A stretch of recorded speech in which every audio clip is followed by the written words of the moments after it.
আসসালামু আলাইকুম। শীতকালের এত পিঠার আয়োজনে আজকে একটা অন্যরকম পিঠা নিয়ে হাজির হলাম।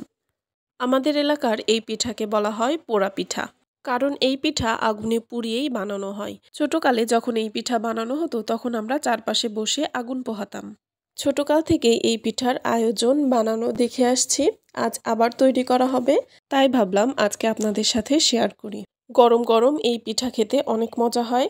পুরো ভিডিওটি দেখবেন আর ভিডিও ভালো লাগলে চ্যানেলটি সাবস্ক্রাইব করে রাখবেন। চলুন এবার দেখি কিভাবে এই পিঠা তৈরি করতে হয়। শুরুতেই বলে রাখি, এই পিঠা বানাতে 2 হাতই ব্যবহার করতে হবে, তাই 2 হাত ভালোভাবে পরিষ্কার করে নিয়ে এই পিঠা বানাতে বসতে হবে। আগে থেকেই সব মশলা রেডি করে নেওয়া হয়েছে। এবার একটা বড় গামলায় পেঁয়াজ কুচি, কাঁচামরিচ কুচি, ধনিয়া পাতা কুচি, আরও দেওয়া হয়েছে পেঁয়াজ কলি কুচি করে কেটে দেওয়া হয়েছে, তারপরে আদা রসুন বাটা, জিরা আর সকল গরম মশলা বাটা, তারপর পরিমাণ মতো হলুদ, মরিচ, জিরা আর ধনিয়ার গুঁড়ো আর স্বাদ মতো লবণ দিয়ে ভালোভাবে সবগুলো মশলা মেখে নিতে হবে। এই পিঠার আসল স্বাদই কিন্তু মাখানোর মধ্যে, তাই ভালোভাবে মশলাগুলো আগে মেখে নিতে হবে। তারপর দিতে হবে সরিষার তেল। সরিষার তেলের পরিমাণটা একটু বেশিই দিতে হবে, তাছাড়া পিঠাটা ফেটে যাবে আর শুকনো শুকনো হবে, খেতে ভালো লাগবে না। বেশ অনেকটাই সরিষার তেল দিয়ে আবার মশলাগুলোকে ভালোভাবে মেখে নিতে হবে। তারপর এখানে দিয়ে দেওয়া হলো চালের গুঁড়া, আর এটা ভেজা চালের গুঁড়া। শুকনো চালের গুঁড়া এই পিঠায় ব্যবহার করা যাবে না, ভেজা চালের গুঁড়াই ব্যবহার করতে হবে। আর এটা আতপ চালের গুঁড়া। এবার দেখতেই পাচ্ছেন মশলার সাথে চালের গুঁড়াকে 2 হাতের সাহায্যে ঘষে ঘষে মেশাতে হবে।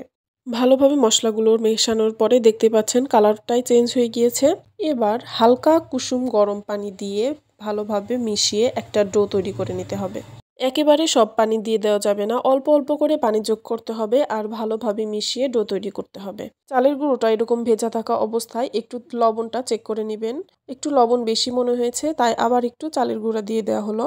তারপর আবার পানি যোগ করে আবার মেখে মেখে ডো তৈরি করে নেবে। ডো তৈরি হয়ে গিয়েছে। এবার বেশ শক্ত হাতের কাজ। এবার 2 হাত দিয়ে ভালোভাবে দেখতে পাচ্ছেন কিভাবে ডোটা মথে নিচ্ছে। এভাবে ততক্ষণ পর্যন্ত ডোটা মথে নিতে হবে যতক্ষণ পর্যন্ত না ডোটা একদম মসৃণ হয়ে যায়। দেখেন এখনো অনেকটাই ফাটল রয়ে গিয়েছে, তাই এটাকে আরো ভালোভাবে মথে নিবে। মথে নেওয়া হয়ে গেলে কিছুটা ডো হাতে নিয়ে এইভাবে গোল করে নিতে হবে। দেখেন তেল ছেড়ে দিয়েছে আর একদম মসৃণ ডো তৈরি হয়েছে। এবার পিঠাটা পোড়ানোর পালা। আর কলা পাতার মধ্যে পিঠাটা পোড়ানো হবে। আড়াআড়িভাবে 2টা কলার পাতা দিয়ে দেওয়া হলো। আর কলার পাতা আগে থেকেই ভালোভাবে পরিষ্কার করে নেওয়া হয়েছে। তার মধ্যে এভাবে ডো দিয়ে চারোপাশ থেকে দেখতেই পাচ্ছেন কিভাবে করে এবার এটাকে বেঁধে দেওয়া হবে।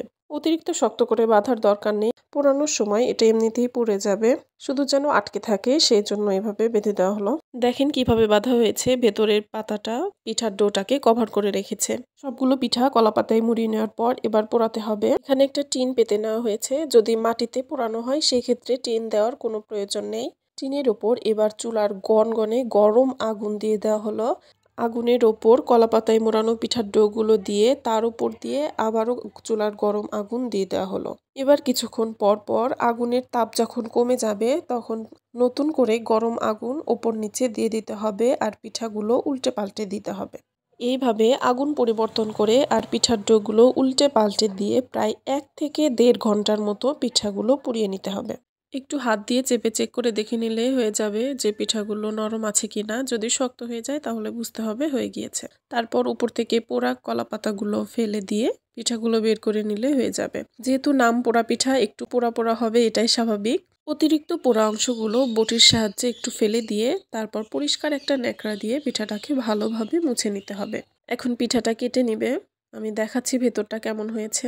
বাইরের অংশটা বেশ শক্ত আর মুচমুচে থাকে, সেজন্য কাটতে একটু বেশ শক্তির প্রয়োজন। দেখেন ভেতরটা একদম পারফেক্ট হয়েছে। এবার পিঠাগুলোকে পিস পিস করে কেটে নিলেই হয়ে যাবে। চেহারা দেখে স্বাদ বিচার করবেন না, এটা আসলেই অনেক মজা। বাইরের দিকটা একদম মুচমুচে আর ভেতর দিকটা অনেকটাই সফট হয়। যেহেতু ভেজা চালের গুঁড়া দিয়ে পিঠাটা তৈরি করা হয় সেজন্য ভেতরটা নরম হয় অনেক, আর বাইরের দিকটা একদম ক্রিস্পি। দেখেন ভেতরটা অনেকটাই নরম, চাপ দিলেই বোঝা যাচ্ছে। গরম গরম পিঠাটা খেতে অনেক মজা লাগে। শীতকালে আমাদের এলাকায় এই পিঠাটা তৈরি করা হয়, তাই আপনাদের সাথে শেয়ার করলাম। আশা করছি আপনাদের ভালো লেগেছে।